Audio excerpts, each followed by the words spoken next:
As a beginning student, it was easy to notice the experienced coders just naturally knew where you put periods, commas, parentheses, semicolons, and square brackets. Can you only gain this knowledge with experience, or are there some exact principles you can follow to know exactly where they go? So what goes into a C# statement or line of code? Well, it's very similar into what goes into a statement in the English language. Let's use the example of Josh, wave your right arm. In this sentence, we have a couple of nouns. Josh is a noun.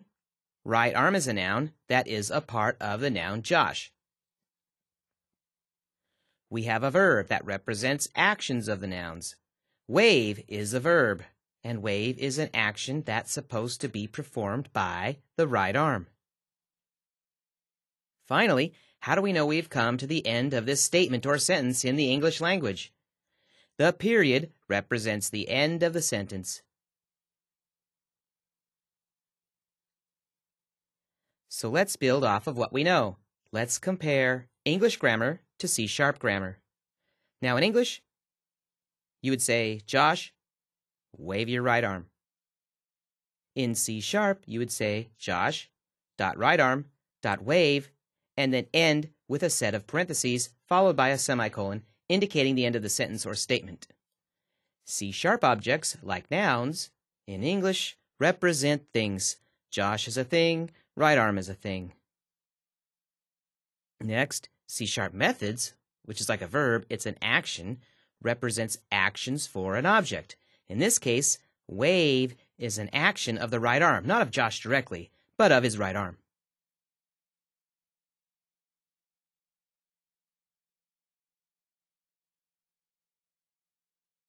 The semicolon are like periods in the English language. The semicolon represents the end of the statement, just like the period in English represents the end of the sentence. So here's an important term. Coding languages use statements instead of sentences. Sometimes a statement will be called a line of code. Let's get more specific. Let's say Josh, dot right arm, dot pinky finger, dot nail. See, on his pinky finger is a nail. We want to file and trim the nail on his pinky finger. Okay, how does this break down? Well, Josh is an object, and inside of that object, or belonging to that object, is the right arm. Belonging to the right arm is a pinky finger. Belonging to the pinky finger is another more specific noun called nail. And what do we want to do with that? Well, that's the action, file and trim. So what we have here is the final object that is going to have a method performed on it. So a series of increasingly specific objects are separated by periods. Josh, right arm, pinky finger, nail, and so forth. Every single noun gets more specific as you go to the right of the next period. When the last, most specific object is reached, like nail, you can choose an acceptable method for that final object, like trim and file. Methods can be easily identified because they have parentheses.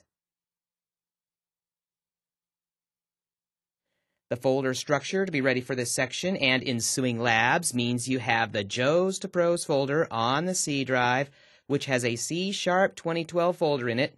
Underneath that, you have a Chapter 1 folder, and under that is a Lab 1.2 folder. We're going to start Visual Studio and create a C# console project. Click the Start button, and you'll notice I have Visual Studio Express for Desktop sitting right here because I've used it recently. If this is your first time using it, click on All Programs and go to Visual Studio 2012 if you have the Premium Edition or the Team Edition or the Ultimate Edition, or if you've got Express, then click here and click Visual Studio Express for Desktop. At this point, we can click the New Project link, or we can do the exact same thing by going File, New Project. We want to build a console application in C#, so make sure C# is selected, console app is selected, and we're going to call this Hello C#.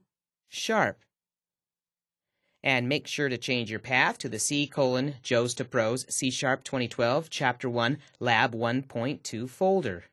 And then click OK. This starter code is created for you. You don't need to know what it all means right now. You need to know what the most important part does. The static void main is C# speak for start your program here. So we're going to put our first line of code right in here.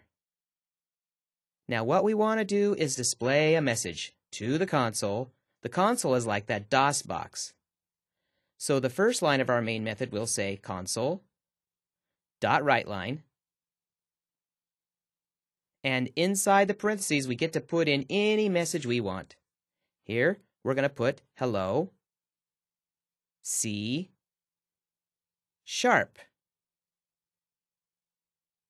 Pretty simple program. It's not going to take very long for a modern computer to run it. As a matter of fact, it would run so fast and then close, we wouldn't even see what it did.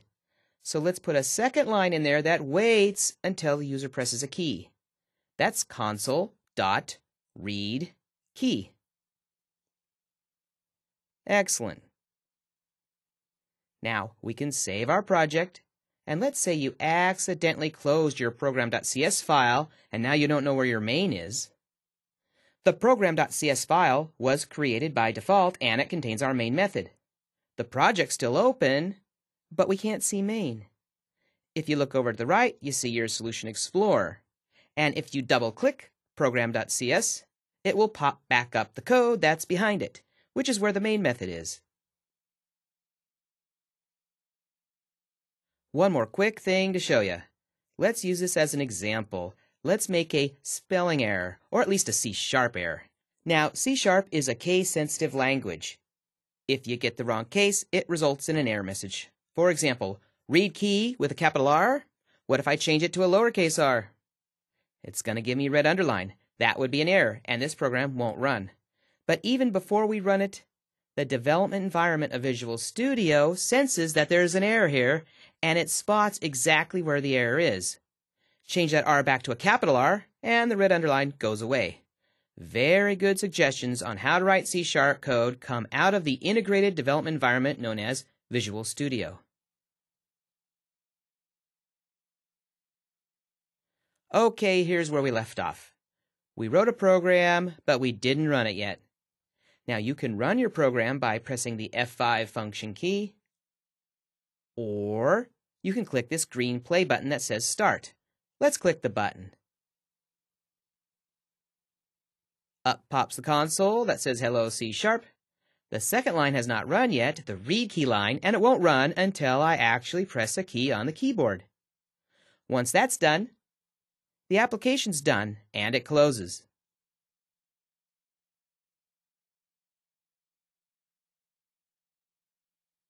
Let's take a moment to analyze the project files. When we create a console application in Visual Studio, a few files are created. Most importantly is the program.cs, which we saw here. In this file is our source code. There are other folders and files which are also created. Let's open the Windows Explorer. Let's expand the C drive, expand JOES to Pros, expand C# 2012, expand all the way down to our Hello C# app. And inside of here, here's the program.cs file. If we expand underneath the Hello C# to the bin debug folder, you'll notice a Hello C#.exe. This is the executable. If we double-click this, it runs the application. Now, if we go into the Properties folder, we see a file called assemblyinfo.cs. We can also see that from the project. It's right here. Project, Properties, assemblyinfo.cs. Here we can change what a few of the properties say. For example, let's look at the assembly copyright. It says copyright Microsoft 2012. Let's change this to JOES to Pros copyright 2013. Let's go down here to our assembly version and our file version. Let's change this to a 1, and let's change this to a 1, a small increment in our version. And let's go ahead and save this file. After making changes to this, let's go ahead and build the project. You can build a project by hitting the F6 key or by going Build Solution. Let's go back to our Explorer and right-click the application itself and get its properties. Click on the Details tab. Notice it says Joe Sprouse Copyright 2013, and the file version is 1.001, and the product version is 1.001. One last thing to show you, and it's important because it's a part of every single development project I've ever been involved with, and it's considered a good practice. And that is code commenting. What are code comments? Well, it's a way for you to put a note inside of your C# to remind you of what it's doing, why you wrote it, and it doesn't even have to be C# code. For example, what is this code doing? Why did we build it? Well, let's drop down a line and put 2 forward slashes and say, testing a console message from chapter 1. Now, I can tell you right now, this is not valid C# code, but these 2 slashes before it have told the compiler and the runtime to ignore it. This is a comment. Let's see if this runs without error. Yep, the program runs just the same as it did before.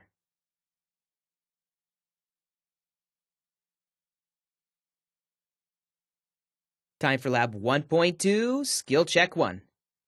Take a moment to pause this video and challenge yourself to do this skill check.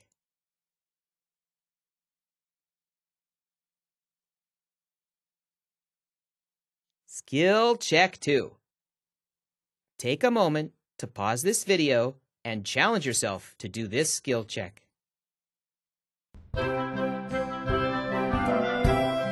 And that will do it for Lab 1.2 on Visual Studio 2012. Our next item, Lab 2.1, Data Types.